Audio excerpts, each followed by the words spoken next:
Shalom lach Miriam meleat hachesed, Adonai imach, Meuchat banashim ubaruch, peri b'tnech Yeshua. First of all, was Job Jewish? Were the sinners in Sodom and Gomorrah Jewish in any sense of the word? And that's really easy. Anything that happened, anyone before Abraham could not possibly be confused with any meanings of the word Jew.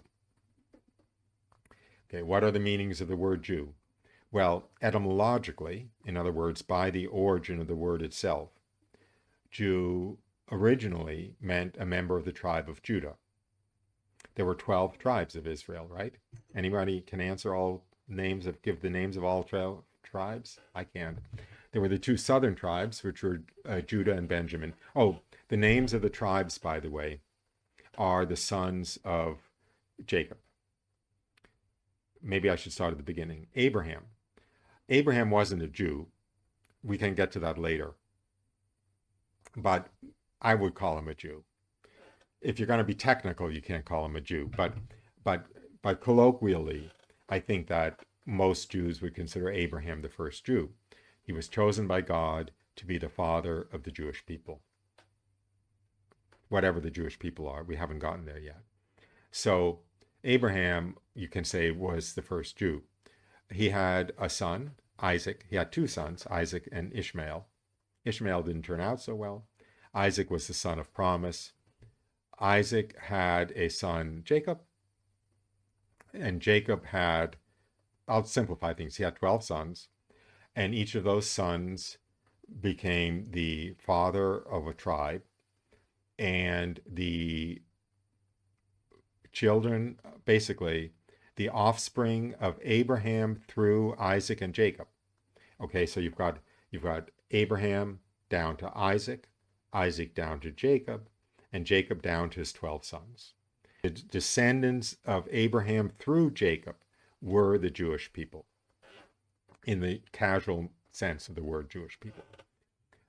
There were 12 sons. Those sons became the head of the 12 tribes of Israel. Where's the word Israel come from?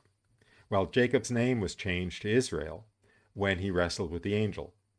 So the word Israel itself is the name of Jacob after he wrestled with the angel. And Israelites are the descendants of Jacob, the descendants of Israel. Remember, Israel is the name of Jacob. So from now on, for the moment, when I use the word Israel, I'll be referring to the person named Israel who used to be named Jacob. So that's where you get the word Israel, and that's where you get the word Israelite. Okay, so you have the Israelites who were the descendants of Abraham through Israel, that is through Jacob. And Israelite was a very logical name for them because they were the descendants of Israel.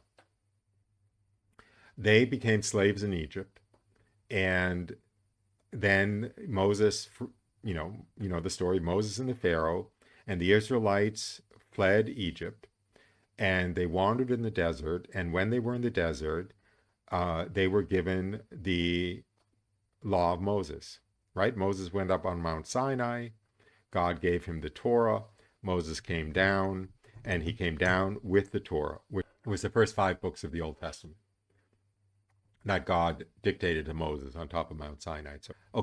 So there was no Judaism before Moses came down from Mount Sinai, right? There was no religion.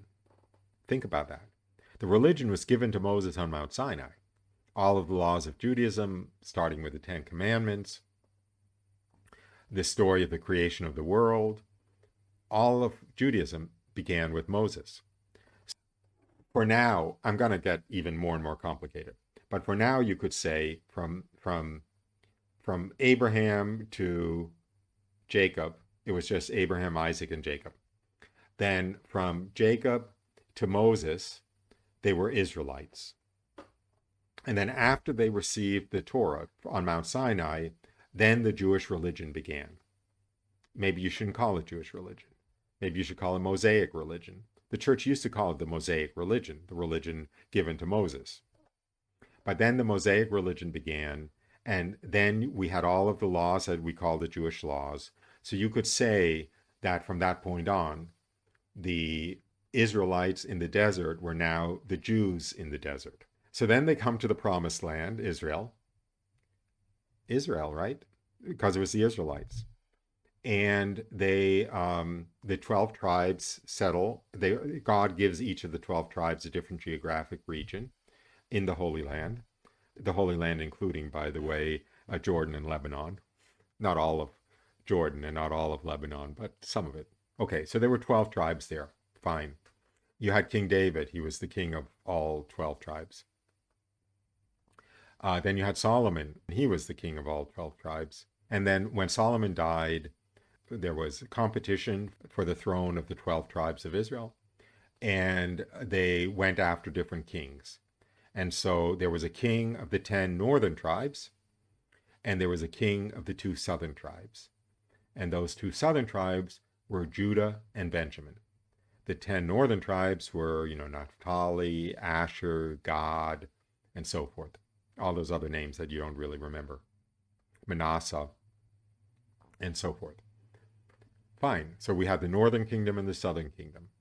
Then about 700 something BC, the Assyrians conquered the northern kingdom and led the Jews there away into slavery in Assyria. I'm oversimplifying, but you want me to oversimplify, believe me. And that's the 10 lost tribes. So the northern kingdom, the northern 10 tribes were essentially lost. They were carried off to Assyria. And that left the southern kingdom with Judah and Benjamin. And that was all there was.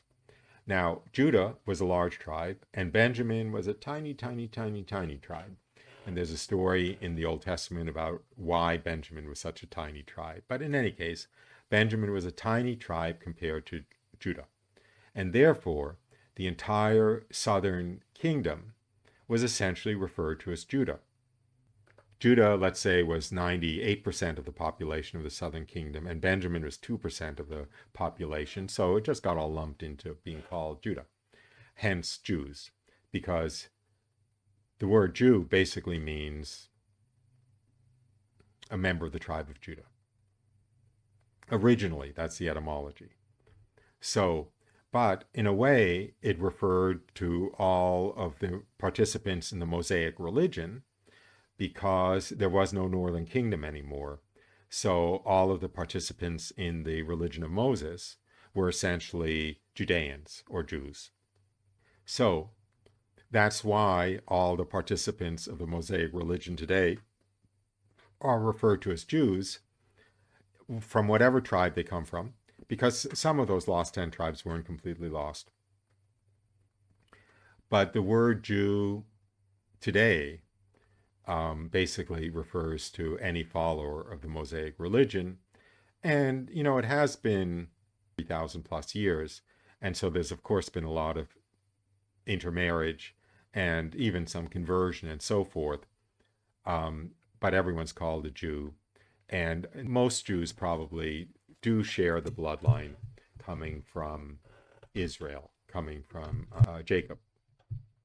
Rather than Jew, you could say Israelite would be a more accurate name, because Israelite is really what they all have in common is they're descendants of Israel, Israel being the new name of Jacob.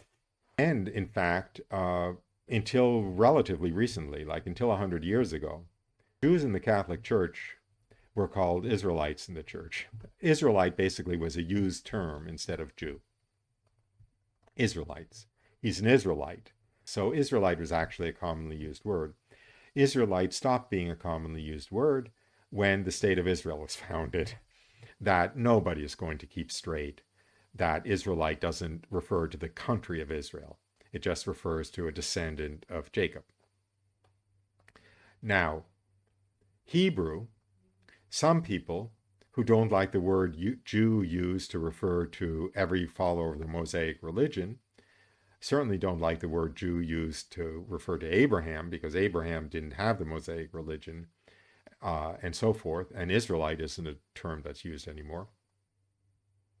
Some people claim, oh, Abraham was a Hebrew. The Association of Hebrew Catholics, it's called the Association of Hebrew Catholics, not the Association of Jewish Catholics. Hebrew used to be a common term for Jews, and Jews who became Christian typically were called Hebrew Christians. So there's a history of calling Jews who become Christian Hebrews, because they don't want to call them Jews, because Jew suggests that they are followers of the Jewish religion, which isn't really the Jewish religion, it's the Mosaic religion. But in any case, so in order to separate out Jews who follow Judaism from Jews who do not follow Judaism, the word Hebrew historically has been used to refer to a once Jew who's no longer a Jew but follows Christianity. There you have Hebrew.